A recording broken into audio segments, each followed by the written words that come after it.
Have you ever been in a conversation in English and suddenly thought, wait, I didn't understand that? Yes, maybe someone speaks too fast. Or maybe they use a word you don't know. And then you feel a little nervous. You start thinking, what should I say now? Should you stay silent? Should you just say okay even if you don't understand? Well, today we are going to help you with that situation. Because not understanding something is completely normal when learning a language. Even advanced learners experience this sometimes. So today we will teach you simple and polite ways to say you didn't understand something. And how to ask people to repeat or explain things clearly. Hello everyone and welcome back to the podcast. If you want to improve your English speaking and feel more confident in real conversations, you're in the right place. My name is Ryan. And I'm Sophie. And today we're talking about a situation that happens to every English learner. Yes, today's topic is what to say when you don't understand something in English. Maybe someone speaks quickly. Maybe they use an unfamiliar word. Or maybe the sentence is just a little confusing. And many learners make the same mistake in this situation. They stay quiet. Or they pretend they understood. But that actually makes the conversation more difficult. Exactly. The best thing you can do is ask for clarification. And the good news is that English has many simple and polite ways for that. Today, we will teach you some of the most useful ones. All right, Sophie, let's start with the most basic situation. Someone says something in English and you simply don't understand it. Yes, maybe the sentence was too fast. Or maybe the pronunciation was difficult. In this situation, the simplest thing you can say is, "Sorry, I didn't understand." This sentence is short, clear, and polite.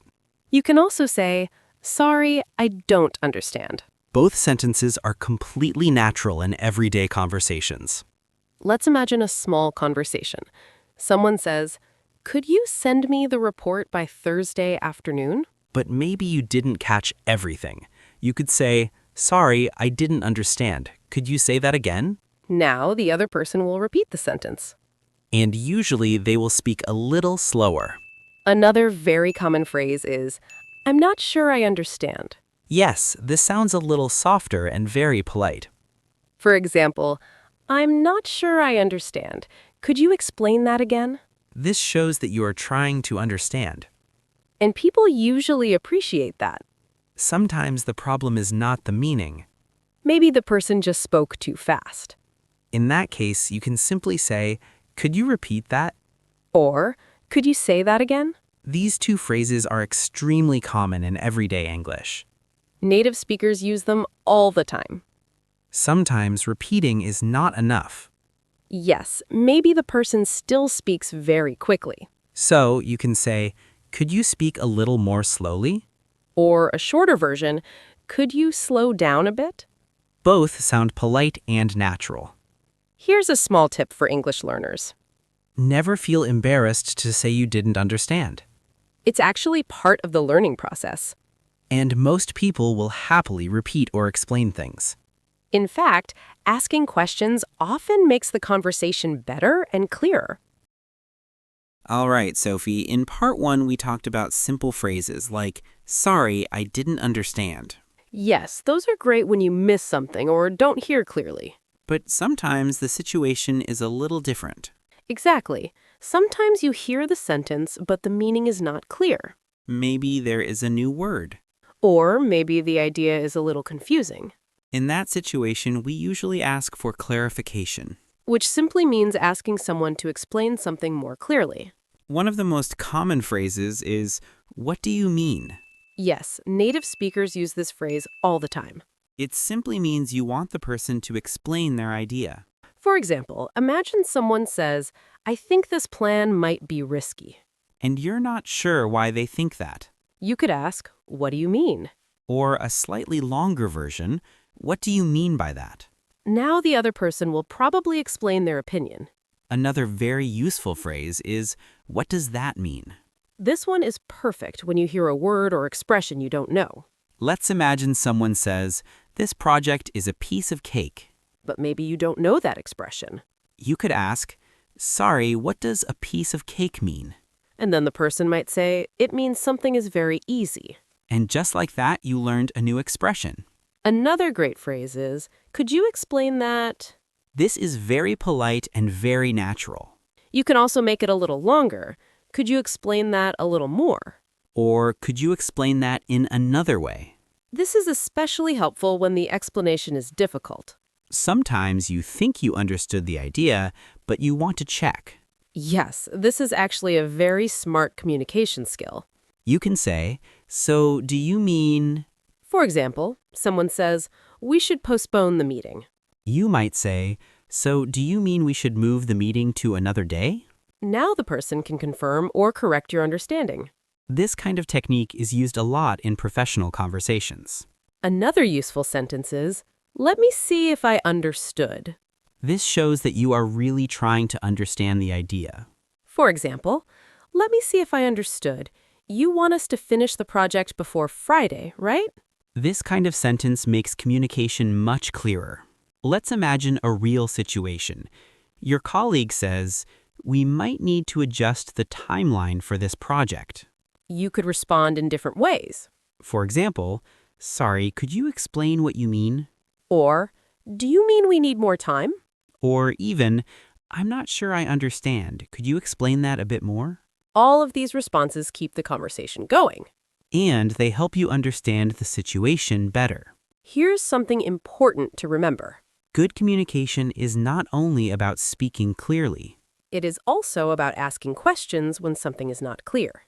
Many learners are afraid to ask questions. But actually, asking questions shows that you are engaged and interested. And most people are happy to explain things again. All right, Sophie, now that we've learned many useful phrases, let's practice a little. Yes, because the best way to remember these expressions is to use them in real situations. Let's imagine a few everyday conversations. And we'll show you how to respond if you don't understand something. Imagine you are talking to a coworker. They say something very quickly. Hey, could you check the document and send the updated version before the meeting tomorrow morning? But maybe they spoke too fast. You could say, sorry, could you say that again? Or even, sorry, could you repeat that a little more slowly? This is very normal in conversations. Now, imagine someone says, this task is a bit complicated. But maybe you don't know the word complicated. You could ask, sorry, what does complicated mean? The person might say, it means something is difficult or not simple. And now you've learned a new word. Now imagine someone says, I think we should approach this differently. But you are not sure what they mean. You could ask, what do you mean? Or a slightly more polite version, could you explain what you mean? Now let's imagine a meeting situation. Someone says, we might need to delay the project. You could say, so do you mean we should finish it later? This shows that you are listening carefully. And it helps avoid misunderstandings. Before we finish, let's give you a simple memory trick. Yes, you can think of 3 simple steps. Step 1. If you didn't hear clearly, ask them to repeat. Step 2, if you don't know a word, ask what it means. Step 3.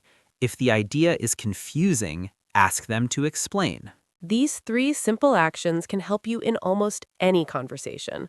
Now we have a small challenge for you. Imagine someone tells you, I'm thinking about changing my career. What follow-up question could you ask? Maybe something like, why are you thinking about changing your career? Or, what kind of job would you like to do? There are many possible questions. The important thing is to stay curious and keep the conversation going. So today, we learned many useful phrases for moments when you don't understand something in English. Remember, it's completely normal not to understand everything. Even advanced English learners ask questions sometimes. The key is to stay calm and ask politely. And the more you practice, the more confident you will feel. Thanks for listening today. And we'll see you in the next episode.